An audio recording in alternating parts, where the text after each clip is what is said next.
Muitos casais acreditam que atingiram maturidade emocional porque as brigas acabaram, a casa ficou calma, as discussões cessaram, e isso é interpretado como evolução. Mas existe um erro silencioso nessa leitura. Em muitos casos, essa paz não é maturidade. É desistência organizada. Existe um estado invisível que quase ninguém sabe nomear. Ele se chama acomodação silenciosa estrutural. É o momento exato em que o vínculo continua existindo, mas deixa de operar como um sistema vivo. O casal segue junto, cumpre rotinas, divide agenda, administra a casa, mas já não negocia, já não revisa, já não se atualiza. Se você sente que vive uma parceria logística, onde o outro virou um obstáculo a ser contornado e não um parceiro a ser coordenado, este diagnóstico é para você. Nos próximos minutos, eu não vou oferecer conselhos rasos. Eu vou dissecar a engenharia por trás desse silêncio. Vamos atravessar o paradoxo da paz injusta, o mecanismo invisível que congela o desejo, e a auditoria técnica que revela quando um vínculo deixou de ser governado e passou apenas a ser mantido. Este conteúdo é denso, é técnico, e foi desenhado para quem quer entender a arquitetura real da vida a dois. Agora, com rigor. Este vídeo introduz um objeto específico de engenharia relacional: a acomodação silenciosa estrutural. Não se trata de fase ruim, não se trata de momento de calmaria, e não se trata de maturidade emocional entendida como ausência de fricção. Trata-se de um estado operacional, um estado em que o vínculo permanece formalmente ativo, porém perde capacidade de produzir atualização, negociação e reorganização interna. O casal continua existindo como unidade social, agenda compartilhada, logística doméstica, aparência pública, rotina minimamente funcional, mas deixa de operar como sistema adaptativo. A acomodação silenciosa é frequentemente confundida com paz. O erro é epistemológico. A cultura interpreta a ausência de conflito como indicador de saúde. Porém, em sistemas vivos, a ausência de tensão não implica estabilidade. Pode implicar paralisação. Relações não são objetos inertes que permanecem estáveis por repouso. Relações são sistemas de coordenação contínua entre dois centros de decisão, dois mundos internos, duas histórias de aprendizagem e duas estratégias de sobrevivência. Quando um sistema de coordenação deixa de ter atrito, existem duas hipóteses. Primeira, ele atingiu um nível alto de compatibilidade e ajuste.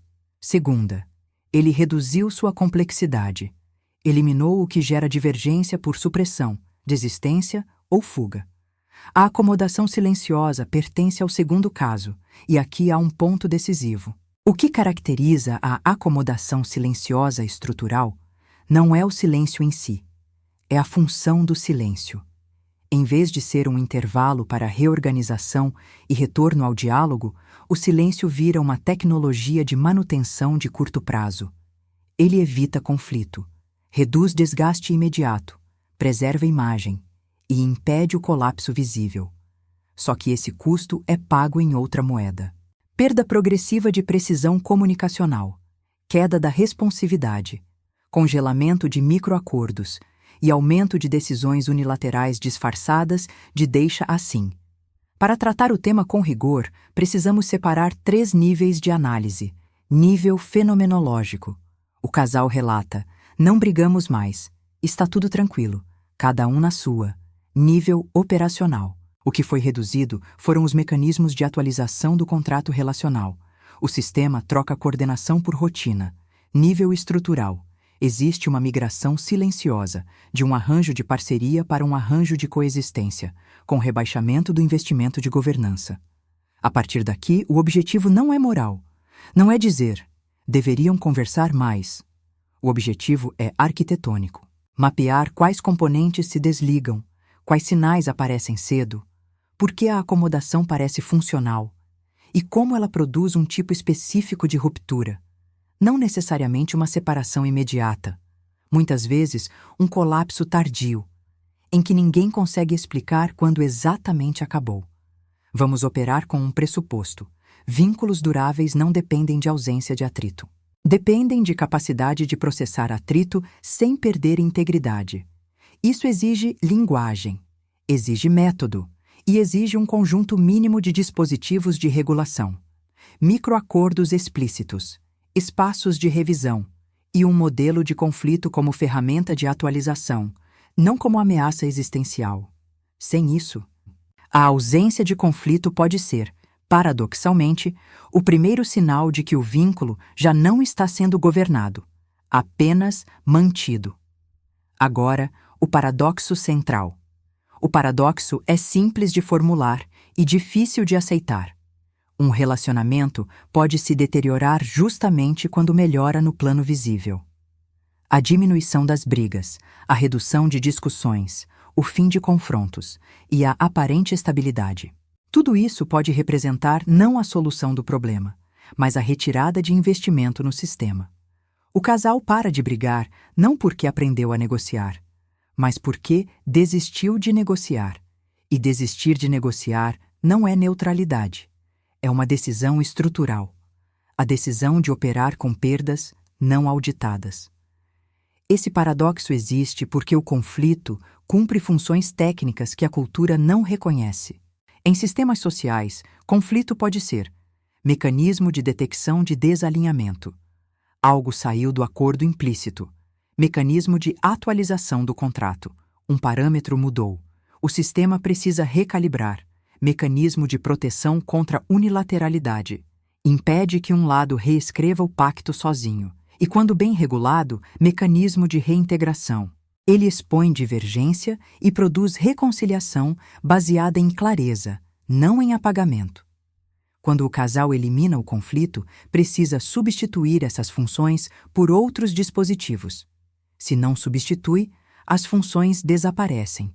E quando funções desaparecem, o sistema não fica mais leve. Ele fica mais cego. O casal perde sensores, perde alarme, perde capacidade de medir desbalanceamento. O que não é discutido não deixa de existir. Apenas deixa de ter trilha, registro e canal de processamento. A divergência continua operando, só que como ruído subterrâneo. E aqui surge o fenômeno. Não brigamos, mas também não conversamos. A cultura lê isso como fase. Tecnicamente, é uma alteração de regime. O vínculo migra de um regime interativo para um regime paralelo. Regime interativo é aquele em que divergências são metabolizadas por diálogo, ajustes e revisões.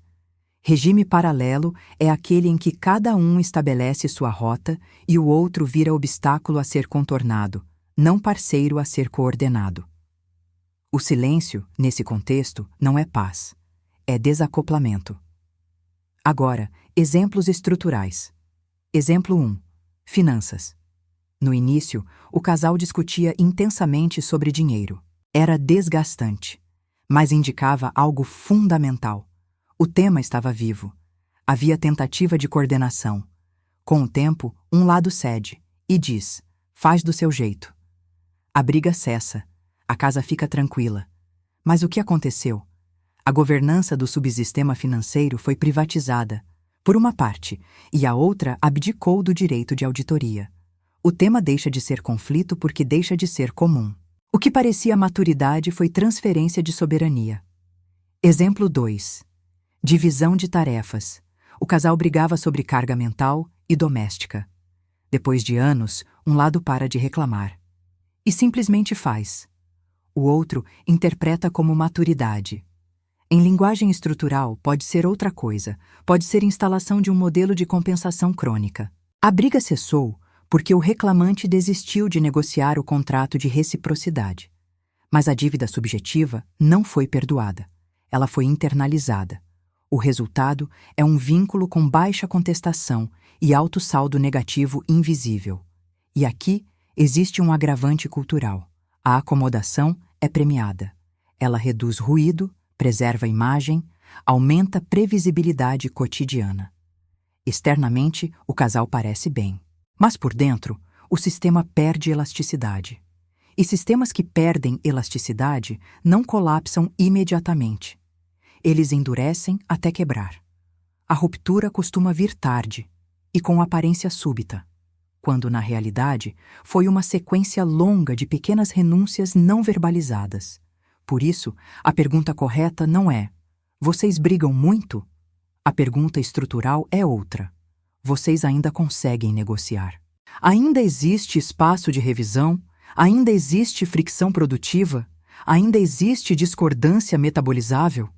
Quando a resposta é: não brigamos mais, o arquiteto conceitual não conclui ótimo. Ele pergunta: o que foi substituído no lugar do conflito?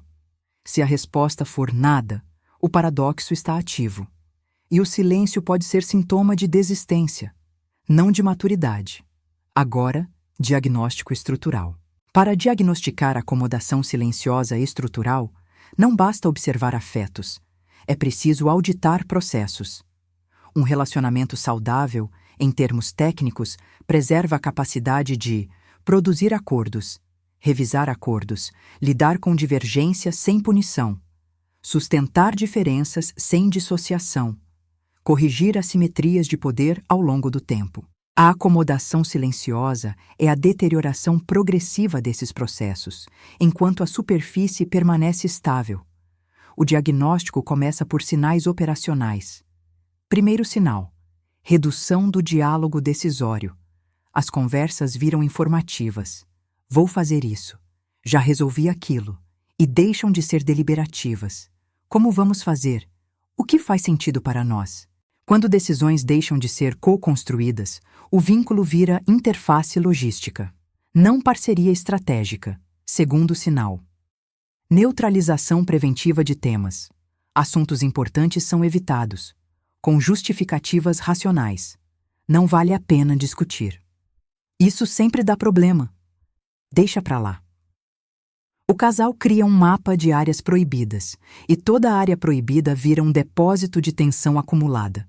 Terceiro sinal: acordos implícitos substituem acordos explícitos. Em vez de revisões claras, surgem padrões repetidos, e a repetição passa a ser tratada como contrato. Só que repetição não é contrato, é hábito. E hábitos podem ser injustos sem serem percebidos. Quarto sinal: troca de correção por compensação. Quando algo incomoda, em vez de corrigir a fonte, o indivíduo compensa sozinho. Quinto sinal: declínio do feedback. Feedback é ferramenta básica de governança. Quando o feedback vira risco, o sistema perde autorregulação. Sem feedback, pequenas distorções crescem até virarem distorções estruturais. Sexto sinal: aumento de vida paralela. Projetos, interesses e dores passam a existir em trilhas separadas. Não é autonomia saudável, é desconexão de arquitetura. Com esses sinais, o diagnóstico avança. Uma forma objetiva de auditar é dividir o vínculo em subsistemas: comunicação, finanças, sexualidade e intimidade, tarefas e logística, família de origem, projeto de vida, reconhecimento e validação, gestão de conflitos. Em cada subsistema, a pergunta não é: está bom? A pergunta é: existe mecanismo de revisão? Se a revisão é inexistente, o subsistema está congelado. E congelamento é o núcleo da acomodação. Aqui, um ponto técnico decisivo. Acomodação silenciosa não é só menos brigas. É uma mudança de equação. O custo de falar a verdade sobre o vínculo se torna maior do que o custo de suportar o vínculo como está. Quando falar custa demais, o indivíduo escolhe calar. O silêncio vira adaptação ao risco. E quando insistir vira transgressão, a governança acabou. O vínculo passa a ser administrado por tolerância, não por construção. Agora, o mecanismo invisível. O mecanismo invisível que sustenta a acomodação silenciosa estrutural é a combinação de 3 processos: aprendizagem de impotência, economia de energia psíquica e regulação por evitação. O indivíduo não decide conscientemente desistir. Ele aprende que investir em coordenação custa caro e rende pouco. Primeiro processo: aprendizagem de impotência relacional. Depois de múltiplas tentativas frustradas de conversar, negociar, ser ouvido, o indivíduo registra uma regra interna: não adianta. Isso não é só uma ideia. É uma previsão automatizada.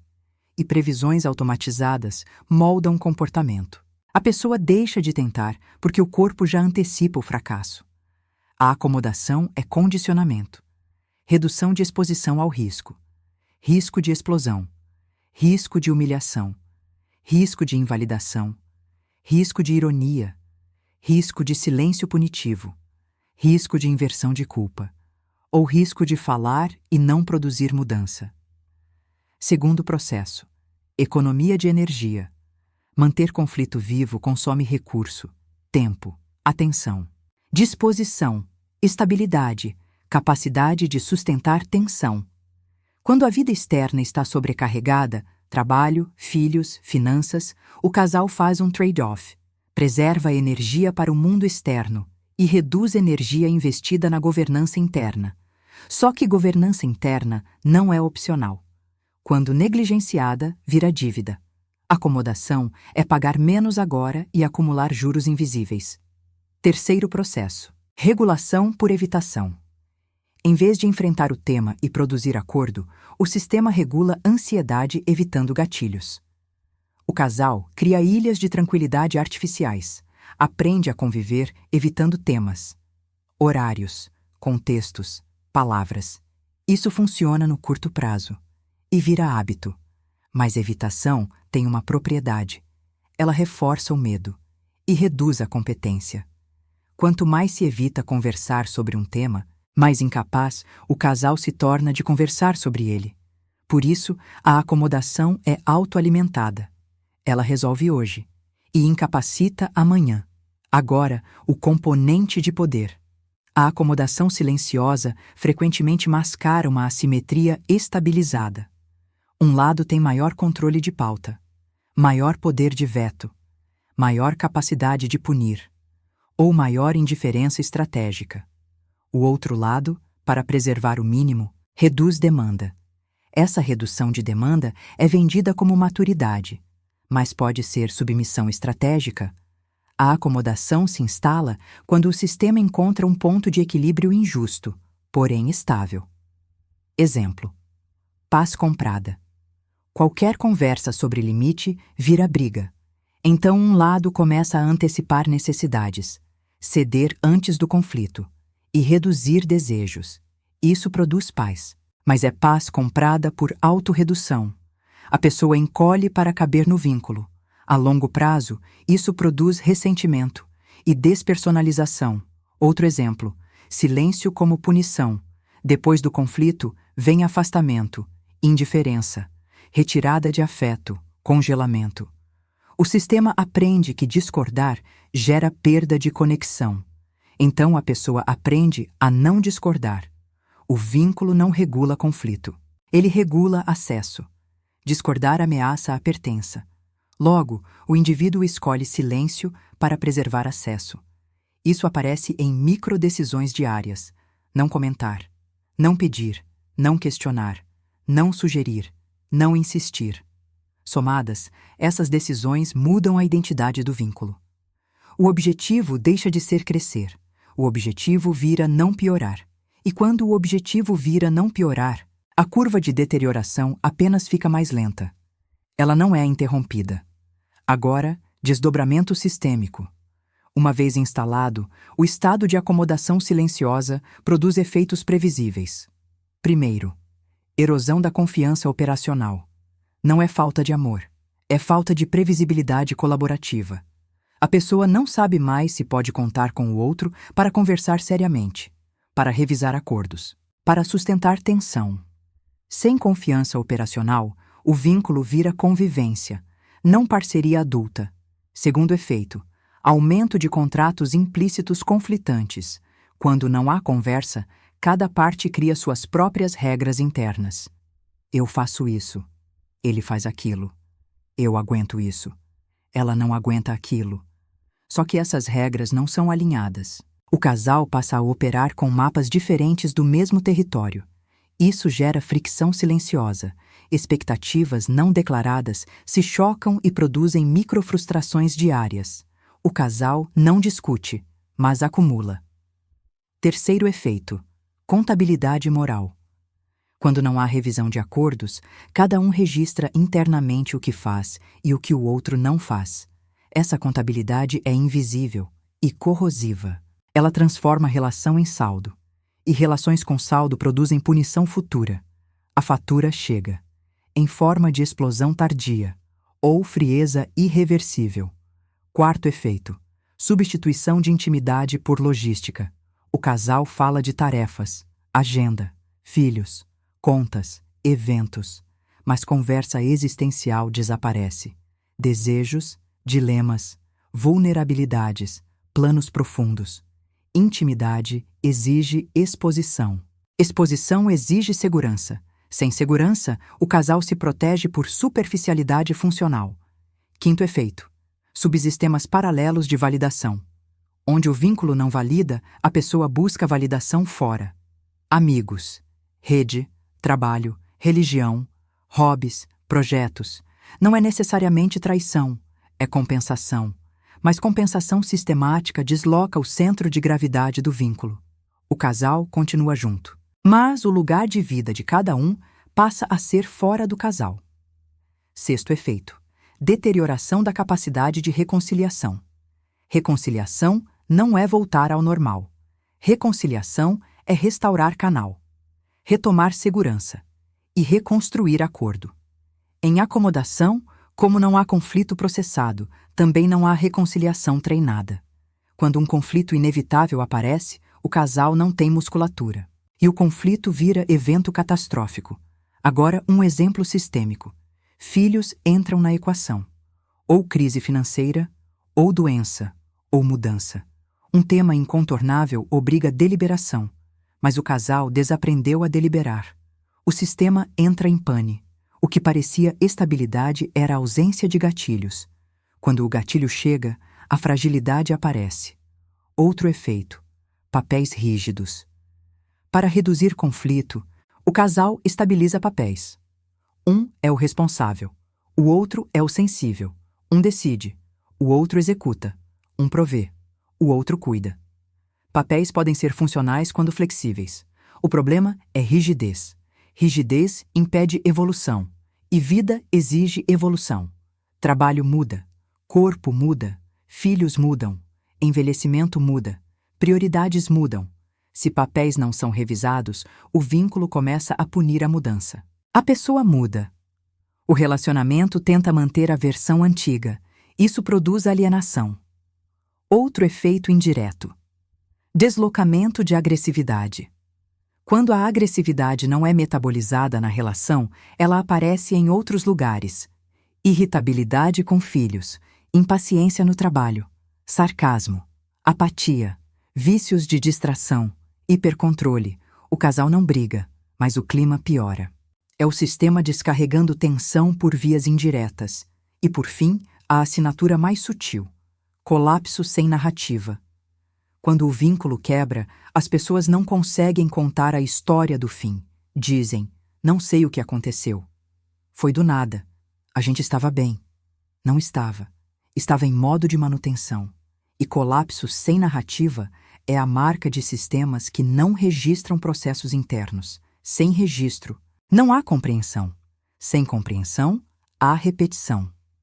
Agora, implicações profissionais. No campo profissional, a acomodação silenciosa estrutural exige protocolos próprios, porque ela se apresenta com máscara de estabilidade. O erro profissional mais comum é entrar assumindo que o objetivo é melhorar comunicação ou resgatar romance. Em acomodação, romance não é prioridade. A prioridade é restaurar governança.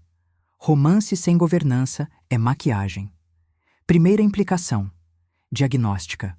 O profissional precisa distinguir a ausência de conflito de capacidade de negociação. Isso exige perguntas orientadas a processo. Quais decisões vocês revisaram juntos nos últimos 90 dias? Qual foi o último tema difícil que vocês conversaram até chegar a um acordo? Quando um de vocês se incomoda, qual é o canal padrão de feedback? E qual é a resposta do sistema? Perguntas assim revelam se existe governança ou apenas rotina. Segunda implicação: metodológica. Trabalho com acomodação não começa pedindo Conversem. Começa criando segurança operacional para a conversa existir sem punição. Se há histórico de explosão, ironia, inversão de culpa ou silêncio punitivo, pedir conversa é jogar o sistema no risco. É preciso instalar primeiro regras mínimas de processamento. Tempo de fala, escuta ativa, validação de conteúdo sem concordância e mecanismos de interrupção quando há escalada. Sem isso, o casal confirma a regra interna. Não adianta. E aprofunda acomodação. Terceira implicação. Estratégica. Acomodação frequentemente envolve assimetria de poder. Poder de pauta, poder de veto, poder econômico, poder emocional, capacidade de retirar afeto, poder social. Sem mapear poder, o trabalho vira moralismo. Ambos precisam ceder. Mas em assimetria, ceder significa coisas diferentes. O objetivo é reequilibrar governança, não repartir culpas. Quarta implicação. Educacional. Muitos casais só conhecem duas modalidades: brigar ou calar. O profissional precisa introduzir um terceiro caminho: negociação estruturada. Conflito não é falha moral, é divergência de parâmetros. Divergências não auditadas viram dívidas. Acordos precisam ser revisáveis. Isso é formação relacional preventiva aplicada retroativamente. Quinta implicação. Protocolar. Acomodação se beneficia de ferramentas concretas. Reunião de governança semanal, com pauta fixa, finanças, logística, afetos, projeto, pendências, mapa de subsistemas, para identificar congelamento, inventário de renúncias, não para dramatizar, mas para tornar visível custo acumulado. Sem ferramentas, o casal retorna ao padrão habitual. Fala difusa, acusação, silêncio. Sexta implicação. Ética. Nem todo vínculo em acomodação é recuperável. E nem toda intervenção deve ter meta de manter o casal junto.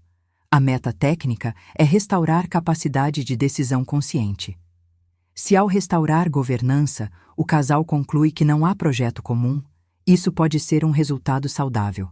Vínculo saudável é vínculo governado. Não necessariamente vínculo mantido. Agora, encerramento estratégico. A acomodação silenciosa estrutural é um fenômeno de alta incidência e baixa nomeação. Por isso ela é tão perigosa. Ela oferece alívio. E o alívio cria ilusão de solução. Mas, tecnicamente, ela é dívida. E dívida cobra juros. Aqui ficam 3 teses para permanecerem na mente. Tese 1. Relações saudáveis não são relações sem atrito. São relações com governança. Governança é revisar contratos, redistribuir cargas, metabolizar divergências sem punição. Onde não há governança, há rotina. E rotina sustenta convivência, não sustenta parceria. Tese 2. O silêncio tem função. Se o silêncio é pausa para reorganizar e voltar ao diálogo, ele é recurso. Se o silêncio é tecnologia para evitar risco e manter superfície estável, ele é sintoma. O critério não é falar muito ou falar pouco. O critério é: existe canal confiável de negociação? Existe direito de insistência? Existe espaço de revisão?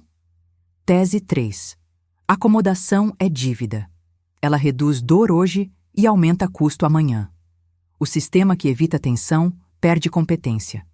E quando a vida exigir deliberação, o casal descobrirá que desaprendeu a deliberar. Crise tardia não é azar. É juro de falta de governança. Se o Instituto da Vida A2 se propõe ao eixo da formação relacional preventiva, então esse conceito é central, porque ele detecta a deterioração antes da ruptura e desloca a intervenção, do romance para a governança, da moral para a engenharia, da acusação para o mapa. O encerramento não é conversem mais. O encerramento é auditem o sistema, perguntem quais subsistemas congelaram, onde o feedback morreu, onde a decisão virou unilateral, onde o casal parou de revisar acordos e passou apenas a suportar. Essas perguntas não servem para acusar, servem para tornar visível o que o silêncio esconde. E aqui está a implicação final.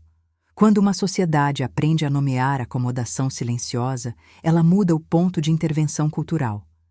Em vez de esperar a explosão, identifica o congelamento. Em vez de tratar crise como surpresa, trata a crise como efeito previsível da ausência de engenharia anterior. Se você entendeu este mapa, você não ganhou uma dica. Você ganhou uma lente estrutural. E lentes estruturais fazem uma coisa. Elas impedem que você confunda silêncio com saúde. Elas impedem que você chame desistência de maturidade. Elas devolvem a pergunta que decide o futuro de qualquer vínculo. Aí ainda existe governança, ou apenas manutenção.